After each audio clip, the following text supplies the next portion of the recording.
Bienvenidos, amigos y amigas, a un nuevo audiolibro completo en resúmenes de libros. Hoy nos sumergimos en una de las piezas más explosivas, más brillantes y, si me permiten la sinceridad, más divertidamente furiosas que Karl Marx escribió jamás: La lucha de clases en Francia, de 1848 a 1850. Imagínense esto. Es el año 1850. Marx tiene 32 años, vive exiliado en Londres con su mujer Jenny y 3 niños pequeños en una pensión miserable de Soho. Acaba de enterrar a un cuarto hijo por pura pobreza. Lo han expulsado de 3 países. La policía prusiana lo busca, la francesa también. Y aún así, desde un cuartucho helado, se pone a escribir artículos semanales que parecen rayos láser, lanzados directamente al corazón de la Europa burguesa. Y lo hace con una precisión de francotirador y un humor negro que te deja con la boca abierta. Este libro no es un tratado frío, es una crónica en caliente, casi un reportaje de guerra, donde Marx va narrando día a día cómo la revolución más hermosa y prometedora del siglo XIX se transforma en una pesadilla reaccionaria que termina con un payaso coronado como emperador. Y lo cuenta tan bien, con tanta ironía, con frases tan afiladas que todavía hoy duelen, que uno termina riéndose mientras se horroriza. Porque aquí está la gracia. Marx no se limita a decir: la burguesía traicionó al pueblo. No. Él te lo demuestra con nombres, apellidos, citas del diario All Oficial, cifras de presupuestos, discursos hipócritas de diputados y hasta con los menús de los banquetes monárquicos. Te enseña cómo la clase dominante, cuando tiene miedo de verdad, es capaz de aplaudir al peor bufón con tal de que lleve sable y prometa orden. Y todo eso lo hace mientras inventa, casi sin darse cuenta, las herramientas que después usaríamos para entender cualquier crisis política: el análisis concreto de la situación concreta, la independencia relativa del Estado, el papel del lumpenproletariado como masa de maniobra, la diferencia entre república burguesa y república democrática, la farsa que sucede a la tragedia. Todo eso nace aquí, en estas páginas escritas a toda prisa para pagar el alquiler. Pero cuidado, este no es un libro de historia antigua. Lean lo que quieran: la primavera árabe, el auge de Bolsonaro, el 15M en España, el trumpismo, el macrismo, el retorno de Milei. En todos lados reaparecen los mismos fantasmas: la pequeña burguesía que se asusta y corre a refugiarse bajo el ala del hombre fuerte, los campesinos parcelarios que votan contra sus intereses porque les prometen proteger la propiedad aunque sea una gallina, los intelectuales que descubren de pronto las bondades del orden, y siempre, siempre, la clase obrera pagando el precio más alto por las contradicciones que no creó. Este texto es tan actual que da miedo, y encima está escrito con una prosa que parece rock and roll del siglo XIX. Frases cortas como puñetazos, imágenes que se te clavan, sarcasmos que te hacen reír en voz alta en el metro. Marx aquí no es el barbudo solemne de los manuales soviéticos. Es un periodista cabreado, brillante y con muy mala leche que te agarra del cuello y te dice: mira bien, porque esto es lo que pasa cuando la revolución se queda a medias. En las próximas horas vamos a recorrer juntos los 4 artículos que componen la obra. Verán cómo la Revolución de Febrero, que empezó con obreros y burgueses abrazándose en las barricadas, termina con esos mismos obreros masacrados en junio, cómo la República Social dura exactamente lo que tarda la burguesía en sentirse segura, cómo surge un personaje grotesco llamado Luis Napoleón Bonaparte, un tipo que hoy sería meme viviente, y cómo, paso a paso, ese señorito mediocre termina convirtiéndose en Napoleón III mientras la asamblea aplaude su propio funeral.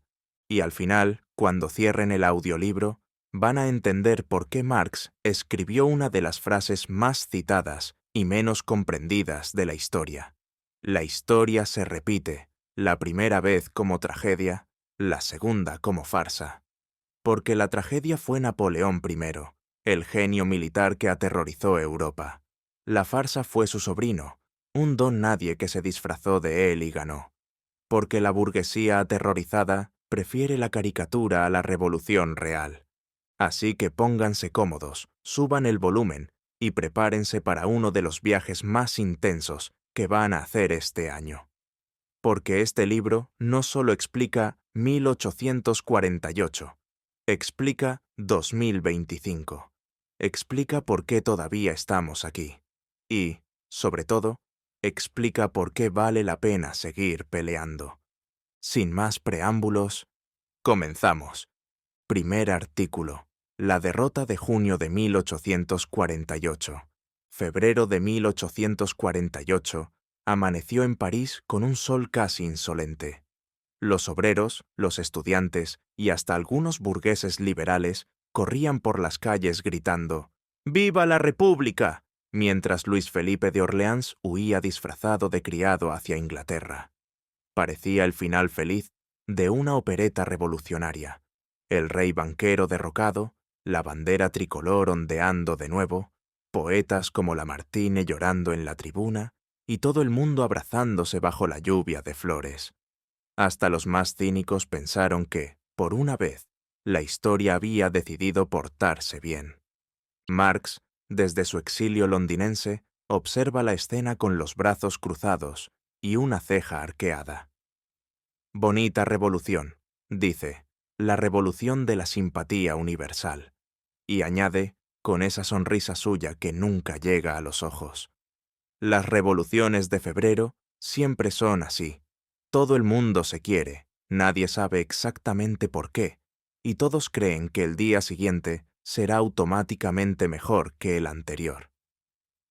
El gobierno provisional, esa extraña ensalada de republicanos moderados, socialistas de salón y algún que otro obrero decorativo, proclama la República y para calmar los ánimos, inventa una frase mágica. La República os dará el derecho al trabajo. Los obreros aplauden. Los burgueses también aplauden, porque aplaudir es gratis. Y así nacen los talleres nacionales. Imaginen la escena. 100.000, luego 120.000 hombres desempleados reciben un salario miserable a cambio de presentarse cada mañana en los campos de Marte o en los alrededores de París, donde cavan zanjas perfectamente inútiles, las vuelven a rellenar, barren hojas o simplemente hacen guardia de honor al sol. El gobierno les paga 2 francos al día cuando trabajan y 1 cuando llueve. Es el primer gran subsidio de desempleo de la historia. Y también la primera gran tomadura de pelo institucionalizada. Marx lo describe sin piedad. Los talleres nacionales no eran socialismo, eran un tranquilizante social. Una manera elegante de decir a los obreros, quédense quietecitos, tomen su francotito y no nos quemen el Banco de Francia. El propio Louis Blanc, el socialista oficial del gobierno, se horroriza al ver cómo han convertido su idea en un parque temático del desempleo. Mientras tanto, en las provincias se celebran elecciones para la Asamblea Constituyente. El sufragio es universal masculino, 11 millones de votantes, algo nunca visto. Y aquí viene la primera sorpresa. Francia no es París. París vota rojo, el campo vota azul monárquico. Los campesinos, que odian a los señores pero temen todavía más a los compartidores, eligen masivamente a curas, notarios y exnobles que prometen orden y religión. El 4 de mayo de 1848 se reúne la Asamblea. De 900 diputados, apenas 80 son republicanos sinceros. El resto es una coalición de monárquicos disfrazados de republicanos del día anterior. El idilio de febrero se agrieta. La burguesía conservadora huele la sangre y decide que ya basta de bromas. El 15 de mayo un intento de manifestación proletaria para apoyar a Polonia termina en invasión pacífica de la Asamblea. La disuelven a bayonetazos y detienen a los líderes obreros, Blanqui, Raspail, Barbès. Fue el aperitivo. El plato fuerte llega en junio. El gobierno, ahora dominado por los republicanos puros pero conservadores, decide que mantener 120.000 obreros ociosos cuesta demasiado caro, 17 millones de francos al mes, según las cuentas oficiales. El 22 de junio publican un decreto diabólico. Los solteros menores de 25 años serán enrolados a la fuerza en el ejército y enviados a Argelia. Los demás serán dispersados a obras públicas en la provincia de Sologne, pantanos infestados de malaria, donde la esperanza de vida es un chiste macabro. Los obreros parisinos entienden perfectamente el mensaje: trabajad por nada o morid. Al día siguiente, 23 de junio, París entero se cubre de barricadas. No son las barricadas románticas de 1830 con estudiantes cantando. Son fortalezas serias, de 3 metros de alto, construidas por gente que ya no tiene nada que perder. Durante 4 días, 23 al 26 de junio, se libra la primera gran guerra civil de clases de la historia moderna. 50.000 insurgentes contra 120.000 soldados, Guardia Nacional Burguesa y Guardia Móvil, esa tropa de jóvenes lumpen a los que el gobierno había alimentado precisamente para usarlos contra los obreros. El general Cavaignac recibe poderes dictatoriales y actúa en consecuencia. Bombardeo con obuses de las barricadas, ejecuciones sumarias, tiroteos en las escaleras de las casas.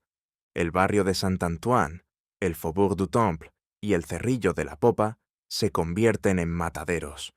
Los insurgentes luchan con una valentía desesperada. Las mujeres vierten aceite hirviendo desde las ventanas. Los niños transportan cartuchos. Pero no hay dirección política, no hay plan, no hay salida. El 26 de junio cae la última barricada. París parece Dresde, después del bombardeo.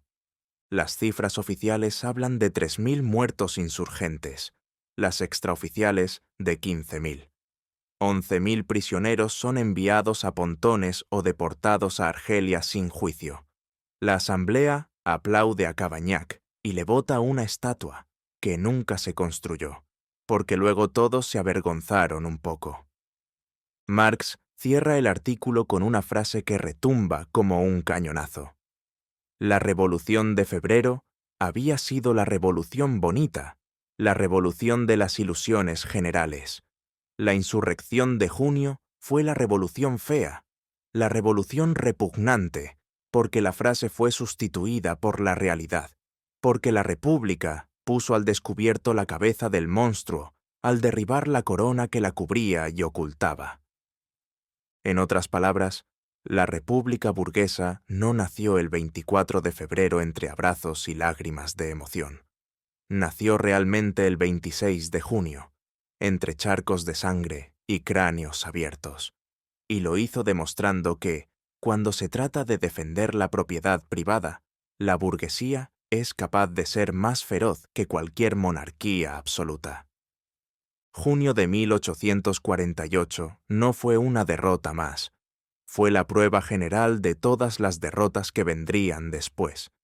La Comuna de París, de 1871, Barcelona 1937, Santiago 1973 y tantas otras.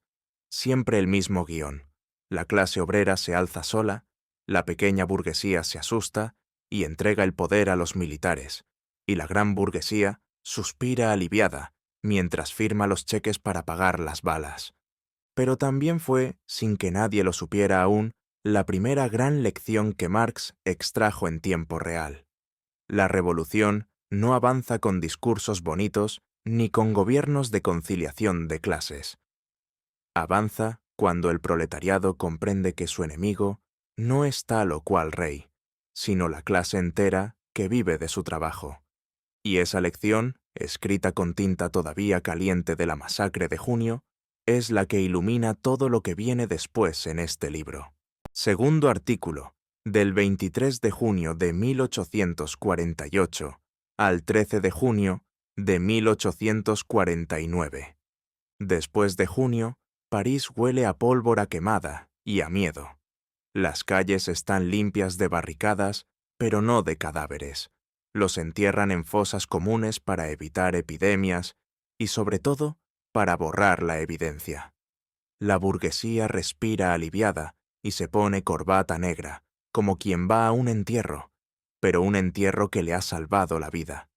La Asamblea Constituyente, ahora dueña absoluta del país, vota una constitución que parece sacada de un manual de hipocresía liberal. Sufragio universal masculino, libertad de prensa, abolición de la pena de muerte. Pero solo para delitos políticos, claro. Para los delitos de junio se inventan tribunales militares que fusilan en el acto. En noviembre de 1848 se aprueba la Constitución y se convoca la elección presidencial. Los candidatos son 4. El general Cavaignac, el carnicero de junio, héroe de los propietarios. Ledru-Rollin, el ídolo de la pequeña burguesía democrática. Lamartine, el poeta que ya nadie toma en serio. Y Luis Napoleón Bonaparte, sobrino del emperador, exiliado, aventurero, autor de folletitos ridículos y poseedor de la mejor marca personal del siglo. Resultado: 5.400.000 votos para Luis Napoleón, 1.900.000 para Cavaignac, 400.000 para Ledru-Rollin y 18.000 tristes para Lamartine. El 20 de diciembre de 1848, el payaso se convierte en presidente de la República. La burguesía se queda tiesa. ¿Cómo? Si nosotros votamos a Cavaignac para que nos defendiera del peligro rojo y ahora elegimos al peligro amarillo. Marx se parte de risa. La historia tiene estas bromas pesadas. Luis Napoleón llega al Elíseo con una sonrisa de vendedor de elixires y un programa de 3 palabras: orden, familia, propiedad. Nadie sabe qué quiere decir exactamente, pero suena tranquilizador. Mientras tanto, la Asamblea se disuelve y se convoca una nueva, la legislativa, elegida en mayo de 1849. Ahí aparece por primera vez el nombre que dominará todo el artículo: Partido del Orden. El Partido del Orden es una obra maestra del cinismo político. Reúne a orleanistas, burgueses ricos que añoran a Luis Felipe, legitimistas, nobles que sueñan con Enrique V, y bonapartistas, los que simplemente quieren un jefe. Odian la República, pero la defienden, porque la alternativa es el socialismo. Marx los describe como 2 médicos que discuten si matar al enfermo con lanceta o con veneno, mientras el enfermo, la República, agoniza en la cama. En la nueva Asamblea, el Partido del Orden tiene 500 escaños de 750. La montaña, los demócratas socialistas de Ledru-Rollin, apenas llega a 180. El resto son migajas. Con esa mayoría aplastante, empieza la contrarrevolución en serio, y lo hacen con una elegancia que roza el arte. Ley del 31 de mayo de 1850, aunque se prepara ya en 1849. Eliminan el sufragio universal. 3 millones de obreros y campesinos pobres pierden el derecho a voto por no tener domicilio fijo de 3 años o por no pagar suficientes impuestos. La democracia dura exactamente 1 año y medio. Ley contra los maestros laicos. Devuelven la educación a la Iglesia. Ley sobre la prensa. Multas, fianzas, cárcel por excitar al odio entre clases. Ley Falú. Los curas pueden enseñar sin título. Ley sobre asociaciones. Prohíben los clubs obreros. Todo esto lo votan los mismos que en febrero juraban amor eterno al pueblo soberano. Marx los retrata con saña. Los monárquicos defienden la república para salvar la monarquía. Los republicanos votan leyes monárquicas para salvar la república. Es una comedia donde todos los actores cambian de máscara a mitad de función. Mientras tanto, en las calles, la represión es diaria.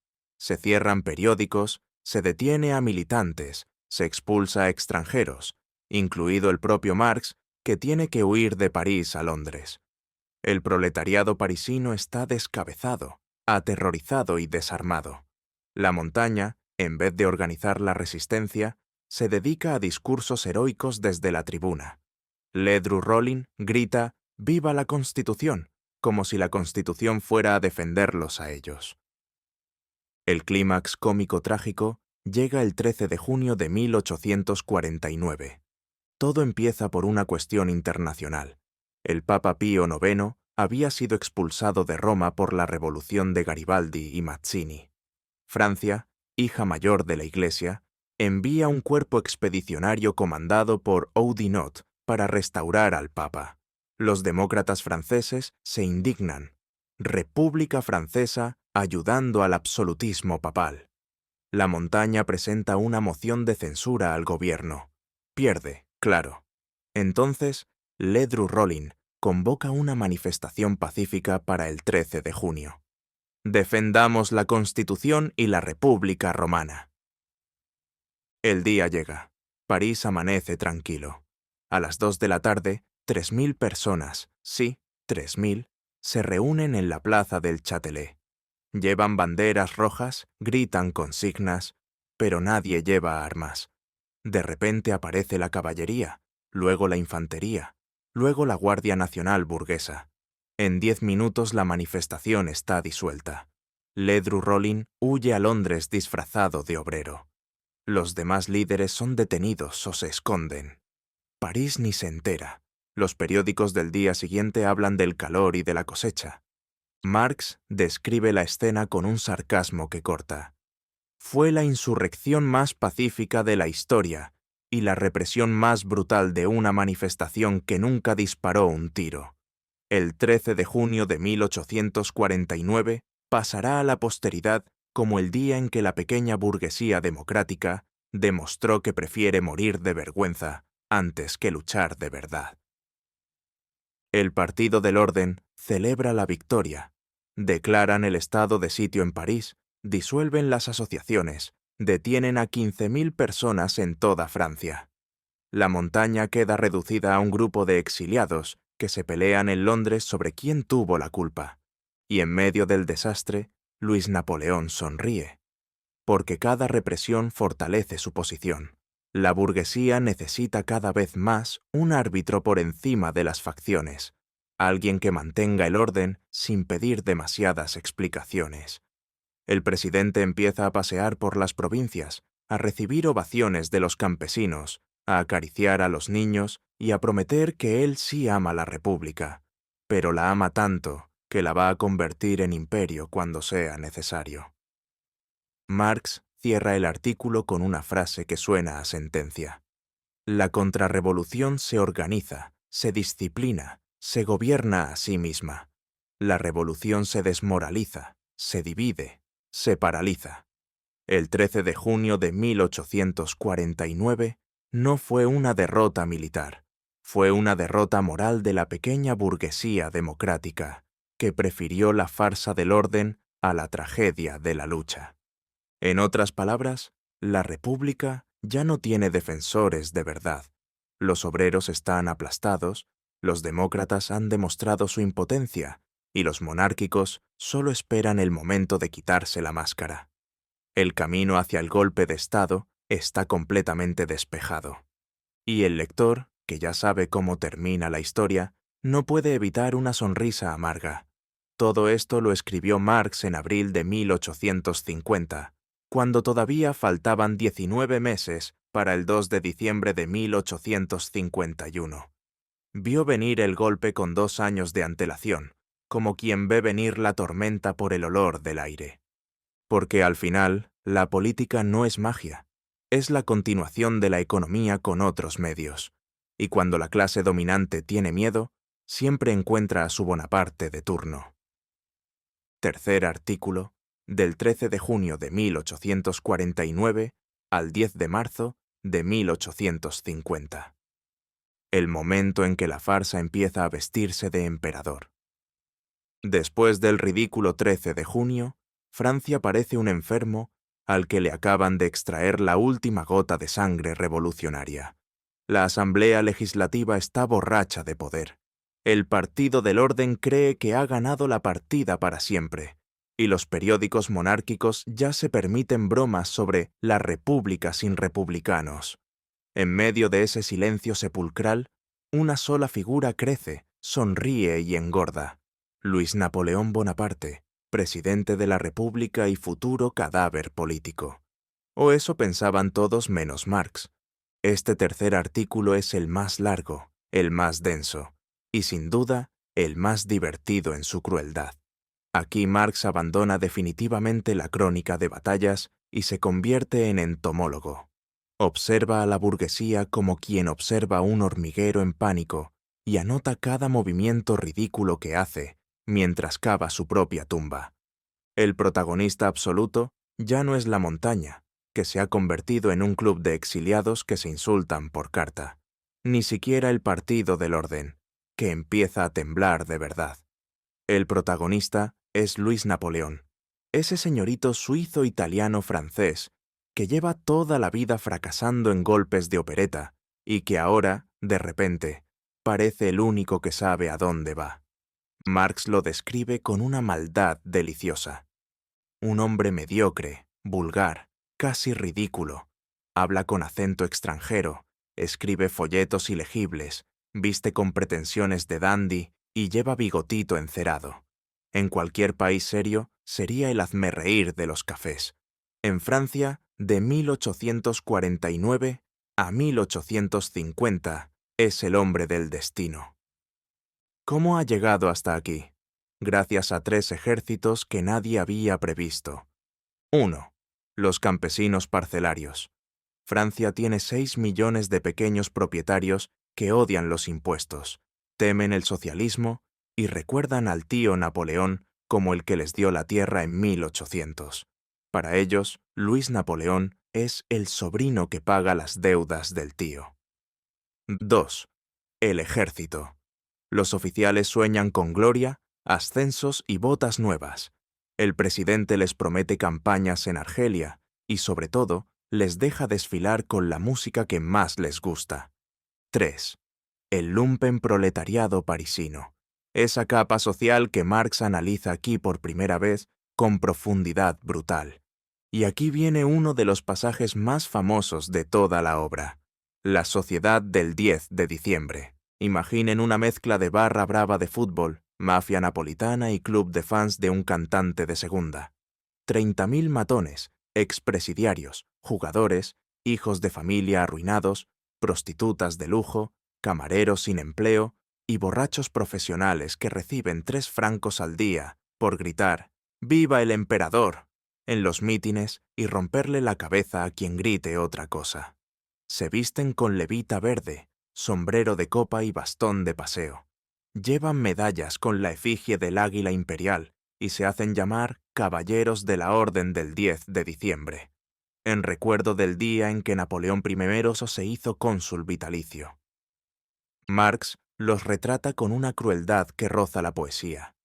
Son la escoria, la hez, el desecho de todas las clases.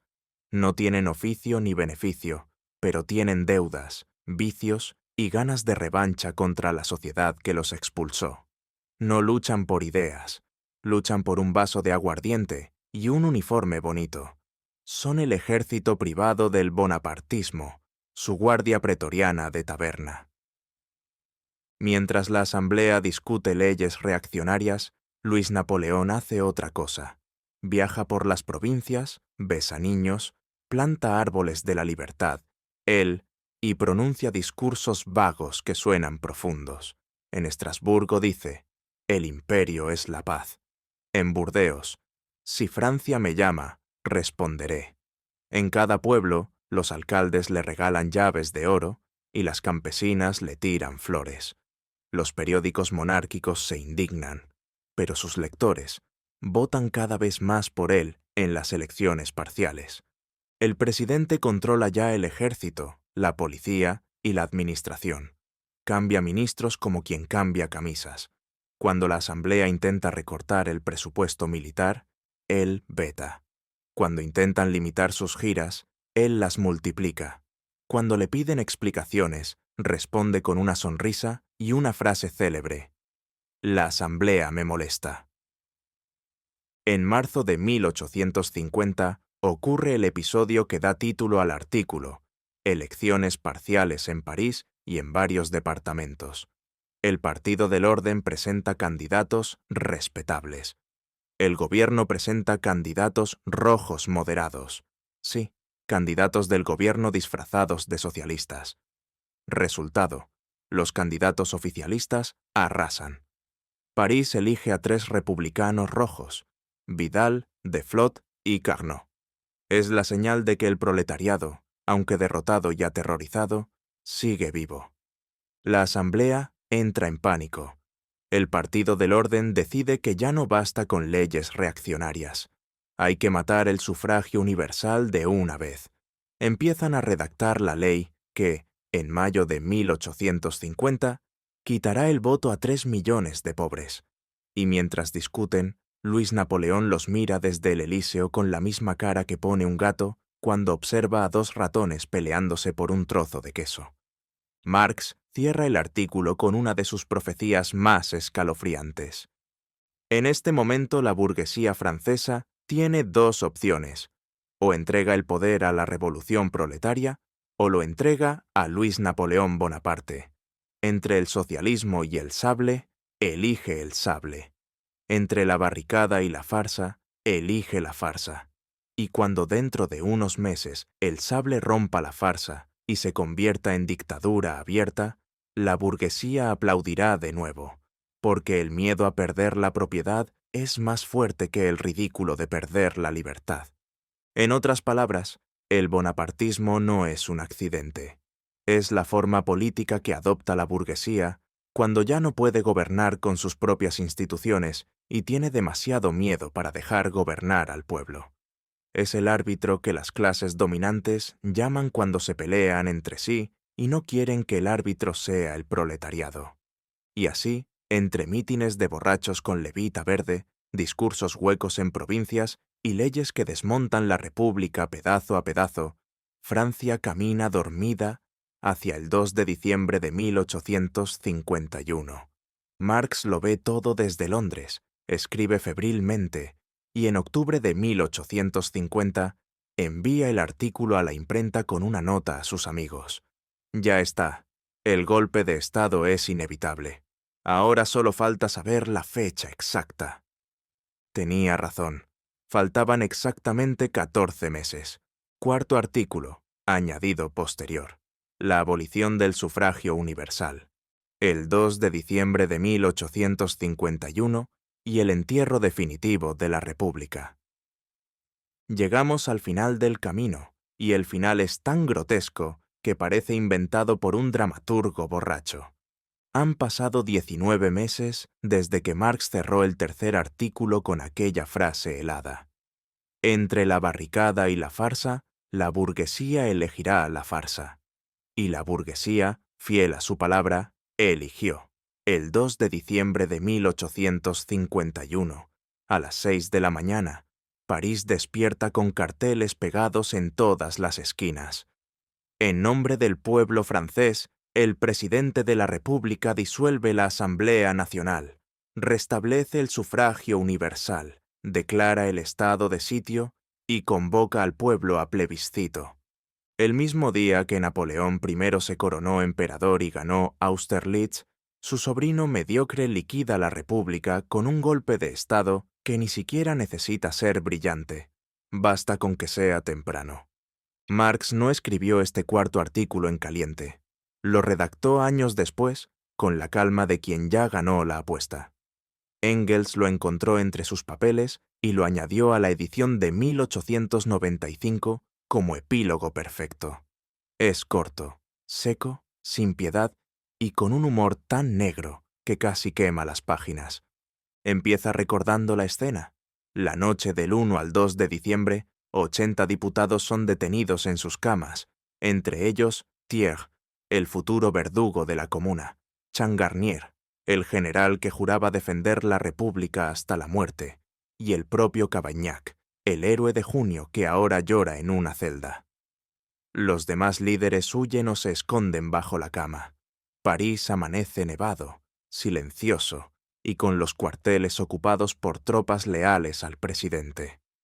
A las 10 de la mañana ya está todo hecho. No hubo resistencia seria. Unos cuantos miles de obreros levantan barricadas en el Faubourg Saint-Antoine, pero son barricadas tristes, sin dirección, sin esperanza. En 2 días hay 400 muertos y 27.000 detenidos. En provincias, la resistencia es aún más patética. Algunos departamentos socialistas intentan levantarse, pero los campesinos, aterrorizados por la propaganda que les dice que los rojos vienen a repartir las tierras, se quedan quietos o incluso ayudan a la tropa. El 4 de diciembre, el golpe ya es un hecho consumado. Luis Napoleón publica un decreto que es una obra maestra del cinismo. Restablece el sufragio universal, el mismo que la Asamblea había abolido en mayo de 1850, porque ahora él lo necesita para legitimarse, y convoca un plebiscito para el 21 de diciembre. ¿Queréis que Luis Napoleón Bonaparte siga siendo presidente por 10 años y reciba los poderes necesarios para redactar una nueva constitución? Traducción. ¿Queréis un emperador disfrazado de presidente? El resultado es aplastante. 7.481.000, sí, 646.000, no, 36.000 nulos. Francia elige la dictadura con una mayoría que Stalin envidiaría. París, la ciudad que en febrero de 1848 había hecho temblar Europa, vota sí con el 75%. Los departamentos rurales llegan al 90%. Solo Alsacia y algunos rincones del sureste resisten un poco. Marx analiza el voto con la frialdad de un cirujano. Los campesinos votan sí, porque creen que Napoleón les bajará los impuestos y protegerá la parcelita. La burguesía vota sí, porque prefiere un amo a la incertidumbre. Los obreros votan sí o se abstienen porque ya no creen en nada. Después de junio de 1848, del 13 de junio de 1849 y de la Ley de Mayo de 1850, saben que la república burguesa nunca fue suya. El lumpenproletariado vota sí borracho de vino gratis y promesas de medallas. El 1 de enero de 1852, Luis Napoleón se presenta en Notre Dame con uniforme de general, bigote tieso y mirada de quien acaba de ganar la lotería sin comprar boleto. Un año después, el 2 de diciembre de 1852, se proclamará Napoleón III, emperador por la gracia de Dios y el miedo de la burguesía. Marx cierra el texto con 3 frases que valen más que tomos enteros de historia. El 2 de diciembre de 1851 fue el día en que la burguesía francesa confesó públicamente: preferimos la dictadura de un aventurero a la dictadura del proletariado. Fue el día en que la pequeña burguesía democrática demostró que no sirve ni para defenderse a sí misma. Y fue el día en que el proletariado francés aprendió la lección más dura, que no basta con hacer la revolución, hay que saber conservarla. Y luego viene la frase que todos conocemos, pero que aquí suena como un martillazo. Hegel observa en alguna parte que todos los grandes hechos y personajes históricos aparecen 2 veces. Se olvidó de añadir, la primera vez como tragedia, la segunda como farsa. Causa primera, Cromwell y Carlos I, Robespierre y Danton, Napoleón I y Luis XVIII. Causa segunda, Luis Napoleón y la propia Asamblea Nacional Francesa. El telón cae. La República de 1848, que había nacido entre flores y lágrimas, muere entre aplausos y champán. Y Marx, desde su exilio londinense, cierra el cuaderno y dice para sí: ya está, ahora ya sé cómo funciona esto, porque en estas 4 crónicas escritas al rojo vivo, entre 1850 y 1851, y completadas después con este epílogo implacable, Marx no solo explicó la Revolución Francesa de 1848, explicó todas las contrarrevoluciones que vinieron después, y las que aún están por venir. Siempre el mismo guión: ilusión colectiva, traición de la pequeña burguesía, miedo de la gran burguesía, ascenso de un hombre fuerte que promete orden, y al final un pueblo que bota su propia cadena porque le da más miedo la libertad que la dictadura. La única diferencia es el nombre del payaso que lleva el sable. En 1851 se llamó Luis Napoleón Bonaparte. En otros años se llamó diferente, pero el mecanismo es idéntico. Y esa es la lección que Marx nos deja, escrita con sangre, con ironía y con una lucidez tan brutal que todavía hoy, 174 años después, nos quema en las manos. Conclusión. Y aquí termina la lucha de clases en Francia de 1848 a 1850. No es un libro que deje al lector con esperanza fácil ni con consignas de manual. Marx no regala consuelos baratos. Lo que deja es una radiografía tan precisa que duele.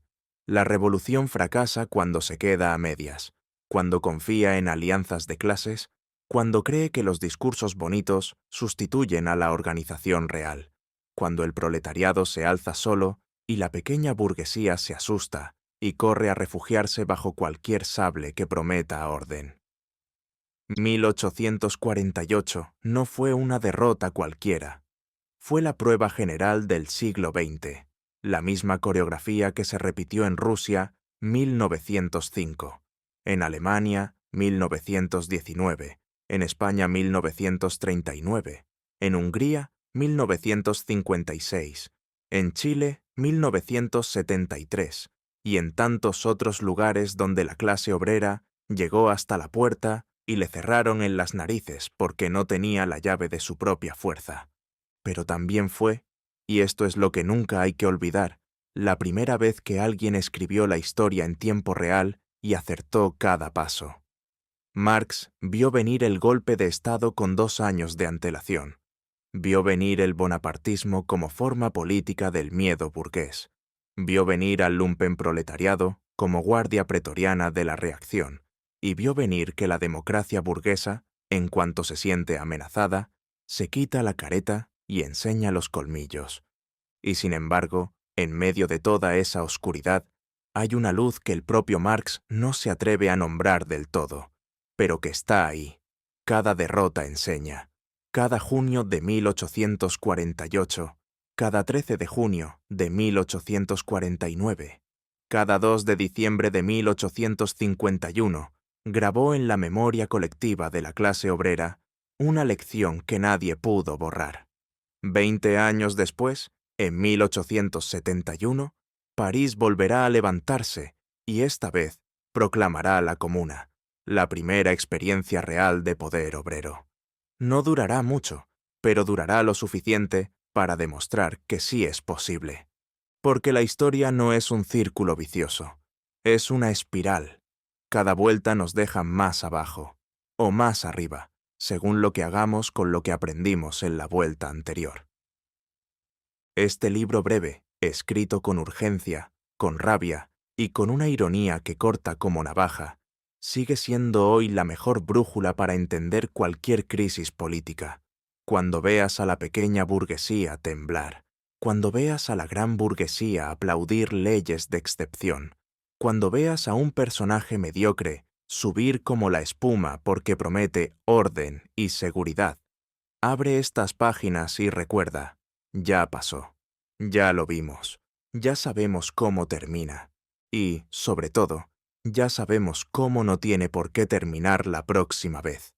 Gracias por haber recorrido conmigo estas barricadas, estas traiciones y estas lecciones escritas con sangre y con genio. Nos vemos en el próximo resumen. Hasta pronto y que la lucha siga siendo, esta vez sí, con los ojos bien abiertos.